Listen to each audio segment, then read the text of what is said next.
I've heard both examples. I've heard the guys that are like talking about, yeah, them guy with the show muscles and stuff, they're the first ones to fall out and are in the ambulance, before the fire's even done, or they're in rehab before the fire's even done. I've heard that argument my whole career, but then I've also, heard the other side, which is kind of what some of the comments ended up being, towards me, as far as, yeah, well, you're just a fat fuck or this, that, and the other, whatever. People said that? Wow. And it's in the middle. And that's essentially what the post was trying to say is like, to me, and this is just my opinion, but to me, it's not how you look, it's how you perform. And, you're coming from a totally different area. And even me and my guys, we joke all the time because we make a ton of fires in the Houston area. Houston is definitely one of those areas that burns more than probably the rest of the world, aside from y'all or California. And we joke all the time. We're like, man, we're great at this stuff, but at least we're at ground level when we do it. The guys at FDNY, they got to climb stairs before they even get to do the shit that we're doing. Yeah. So, my hat is off to you guys, because I do agree wholeheartedly. Like, y'all have to do it, but the way that New York is built in most of your areas, you got to go up before you even get to start the fighting fire. So the fitness stuff is really there. And for me, I think that's kind of lost on the culture of the fire service, because there's a lot of great platforms that are out there that have been pushing, fit firefighters and stuff. And I don't disagree with any of that, but we also have a younger generation that's coming in, and they only see that stuff of the really extreme, like hardcore fitness guys. And they want to more or less think that just because they're 19 or 20 years old, that they're going to get to look like that and perform like that and feel like that the rest of their life. And that's essentially what I wanted people to take from that post, is like, man,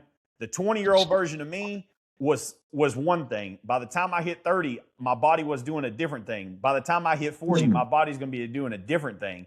And so I'm having to change the way I do things in order to keep up and keep my fireground performance where it needs to be, but my body is not looking the same. And that's basically what my version of what I was trying to explain was. And I think you kind of took it that way. But I mean, what do you have to say to the guys like that? Like, kind of explaining that, like, hey man, from the time you're 19 to the time you're 40, your body's going to go through a lot of changes. And it doesn't mean that you're a piece of shit just because you don't look a certain way. Like, what's your take on that? Yeah.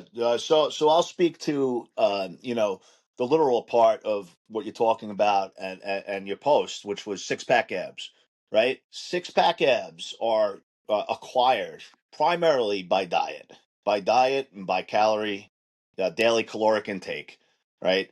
The guy who's running into the gym and does your typical bench press and bicep curl workout, which is fine, he's not just magically getting six pack abs, right? Six pack abs, you have to diet, maybe take some supplements also, right? So a six pack of abs, which I don't have, by the way. I could sort of see the outlines of my abs a little bit if I really flex them. Yeah, but that's okay. I don't have the time or desire to acquire six pack abs. The way I train is for performance, for longevity. Me personally, I am a bit more of a strength guy, more of from a powerlifting type background. But anyway, without going on that tangent, to address the six pack abs and the diet, when you're going to work, you need to eat properly, and really, depending on what your schedule is, we've been in an era here of a lot of overtime, right? Which sounds great, but it also beats the shit out of you.